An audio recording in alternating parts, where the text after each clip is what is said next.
We recently, as a Christian community, lost a hero. Ravi Zacharias was one of the deepest, clearest, most profound thinkers and defenders of the faith that we have had among us, I think, since the days of C.S. Lewis. His writing and his speaking have provoked more. I wonder if maybe they have not provoked more sincere seekers of the truth than nearly anyone that I can think of in our day. I am challenged by his work and enriched when I read it. I've been reading, it's called The Logic of God, and it's 52 readings.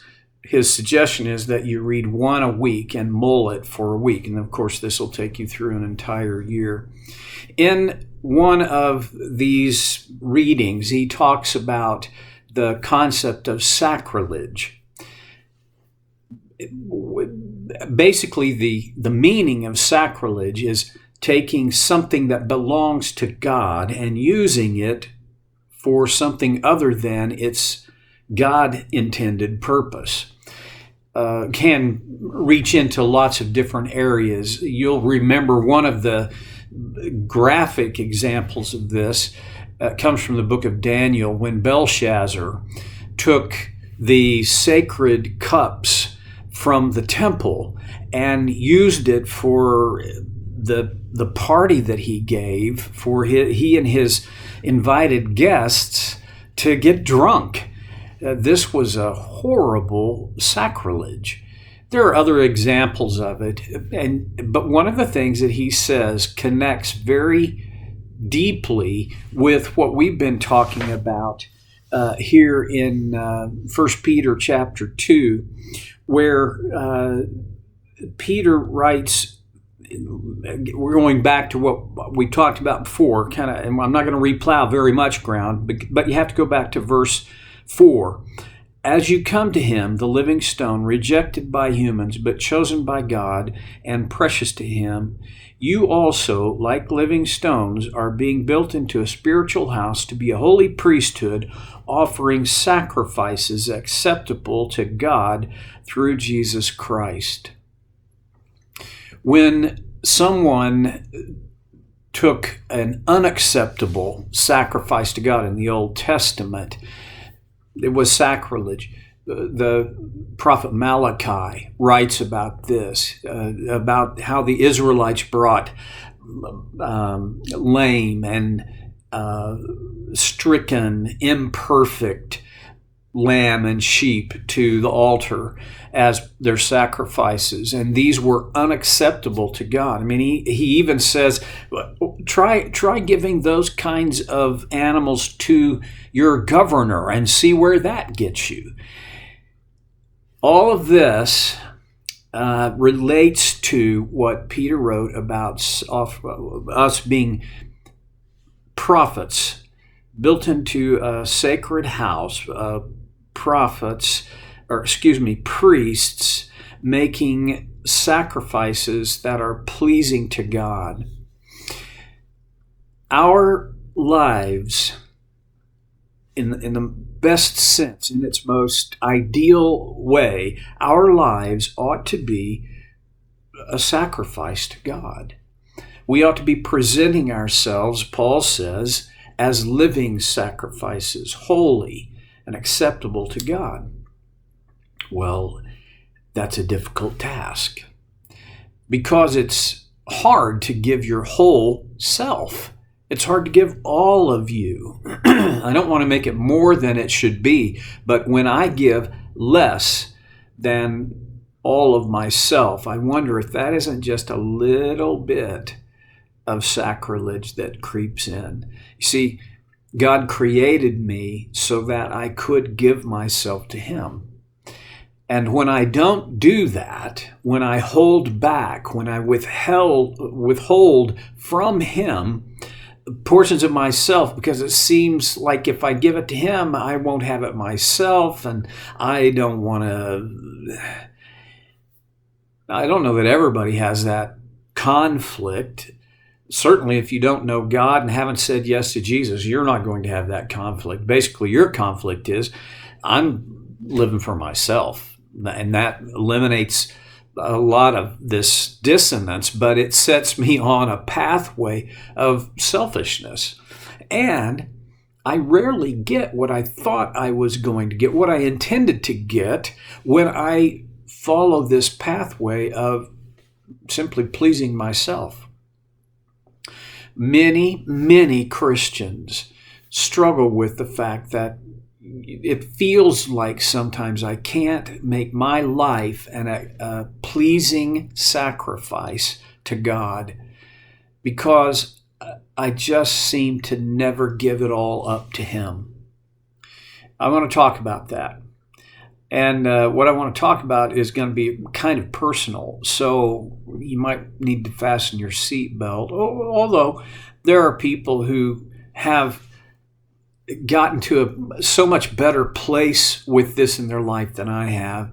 And for you, this will be just kind of one of those, well, duh things. When I think about the sacrifice pleasing to God, I know that the only thing that makes any of sacrifice pleasing to God is a condition of my heart, my motive, what's going on in here, and why am I trying to make this sacrifice? You know, that the Pharisees in Jesus' day had become somewhat famous for making their offerings and sacrifice a very public demonstration. There were even Pharisees who hired people to make noise for them, to call attention to them as they made this generous contribution, this sacrifice, this offering to God. Jesus found them detestable. These were the people Jesus had his strongest running conflict with, because the condition of their heart was dark. They wore the mask of righteousness, but in their heart, Jesus called them whitewashed sepulchres, meaning graves that had been painted, but still full of death, decay, and stench. Well, I don't ever want to be that way. And it's easy for me to see when somebody else appears to be that way, right? But there are still many things in my life that they're not in the category of sacrifices pleasing to God, because my motives continually seem to drift or bolt away from this idea of humility and sincerity of heart. That's what makes a sacrifice pleasing to God. Now, one of the ways that we express this is through our financial giving. I know lots and lots and lots of preachers who the one or two sermons a year that they hate presenting the most are their one or two sermons about stewardship, about giving. They just hate it. And part of the reason they hate it is because I think it's a little bit of a hypocritical thing, but one of the criticisms that people have for the church is that they say, every time I come to church, all they want is my money. That's all they talk about. I find that to generally be untrue. Most of the churches, I will say this, all the churches I've ever been a part of only talked about this offering thing, this giving thing, and the money thing once or twice a year. And when they did it so apologetically that I could hardly even say, okay, that was a very compelling presentation. I think we ought to probably talk about it more than once or twice a year. because of the purpose of what making an offering is. Pardon me. In the Old Testament, the concept was first fruits and giving a tithe of your first fruits and your best, 1/10 of your, essentially what it amounted to in a barter culture, 1/10 of my income. The first fruits, the best of my income. In that concept was carried over in its motive into the New Testament. But regardless of whether you believe 10% is the standard or whether you believe that went away when the Old Testament closed and the New Testament began, I don't really even care about that right now, because what I want to focus on is, so what would be the purpose of me giving a significant percentage of my income to God? Is it that God needs it? Well, that's silly. The creator of the universe, the one who literally sustains it, who holds it together, needs my 10% of this COVID virus income that has gone down by who knows how many dollars? That's silly. The psalmist said of God that he owns the cattle on 1,000 hills. He owns everything. All of it is his. The idea that he needs me to give him money so that he can do what he wants to do is simply laughable. Does the church need my money? Well, on one level, of course it does. It has obligations to meet. There's utilities to pay. There are salaries to pay. There are missionaries to be funded. There are outreach events that actually cost money. So on that level, yeah, the church needs my money. But there's another level that is more significant even than that. Whose church is this? It's not yours. It's not your pastor or your ministers. Now, sometimes we and they act as if it were, but we're only members of the church. Who owns it? Well, God does. Listen, if God owns anything, he is more than capable of sustaining and supporting it.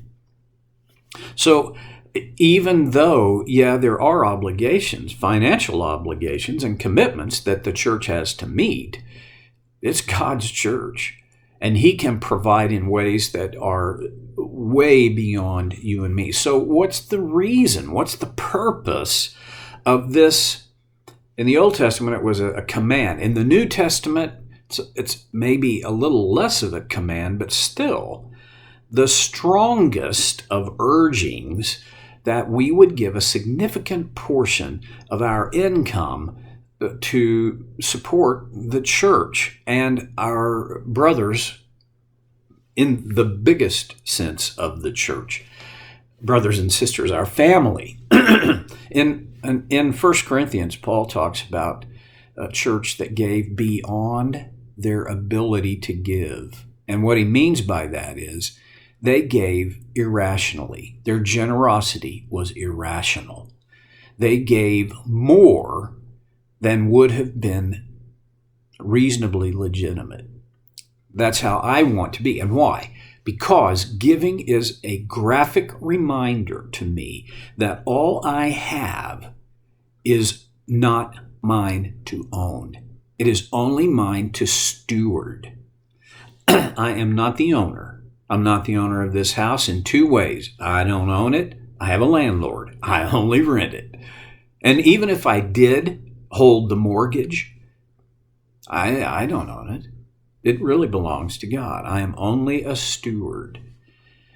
C.S. Lewis served as a great example for this. Do you know, he was a best-selling author in his day and continues to be his books sell in massive numbers. Even today, he died on the same day that John F. Kennedy was assassinated and died.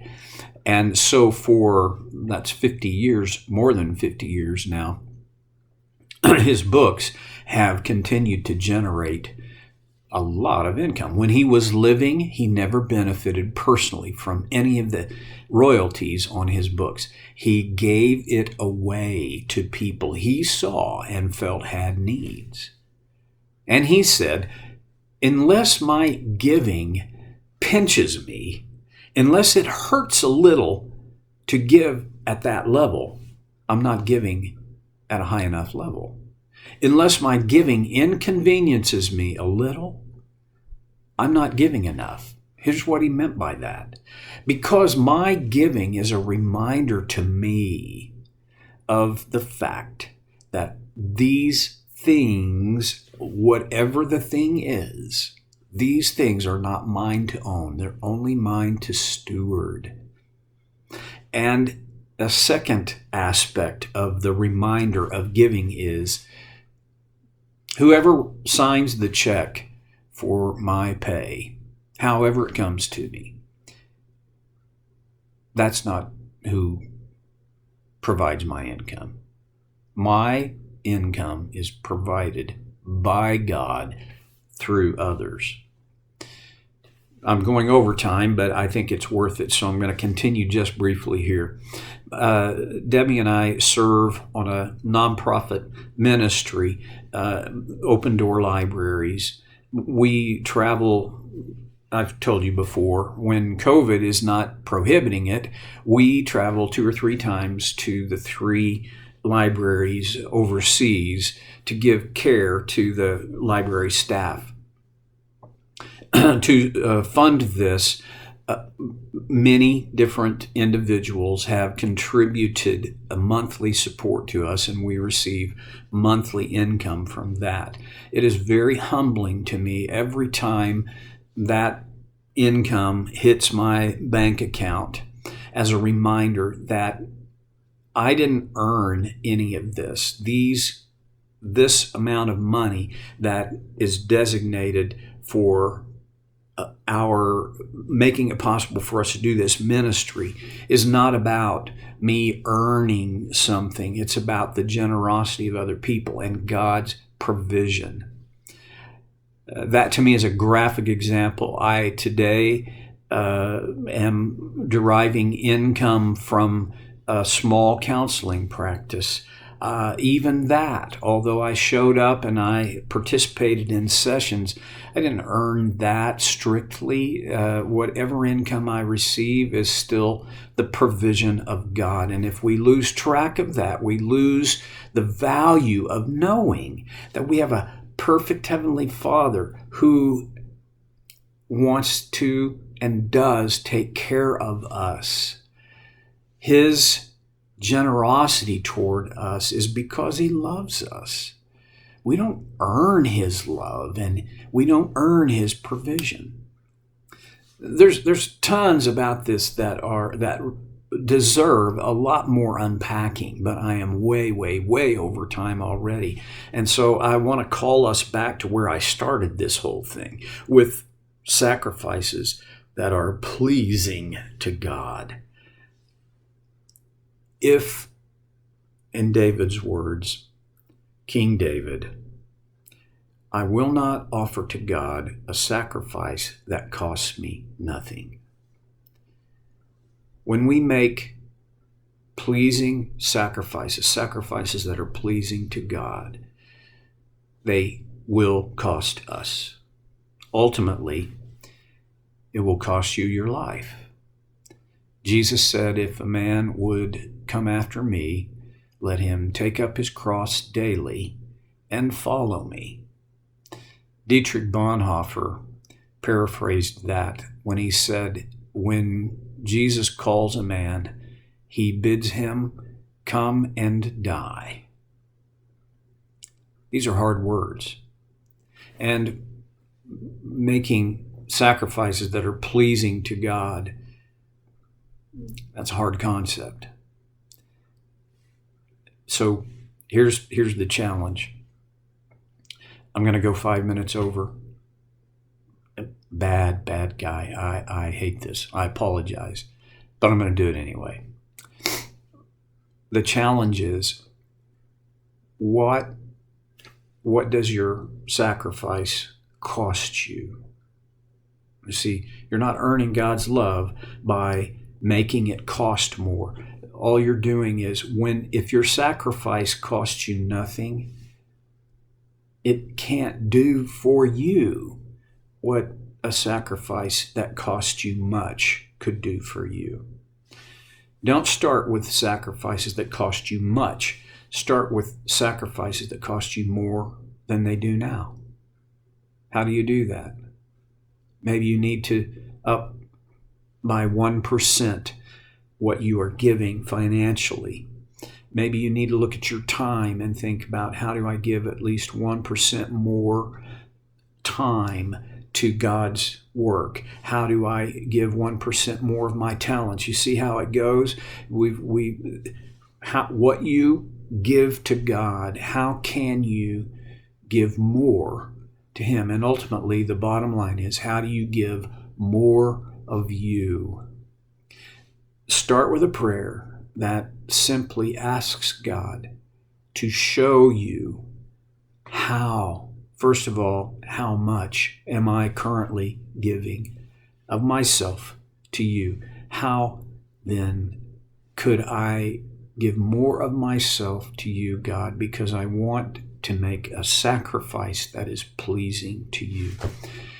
Wow, that's more than enough for today, so I'm going to shut it down. And I hope I get to connect with you again this way next time on Soul Care with Stevie Boy.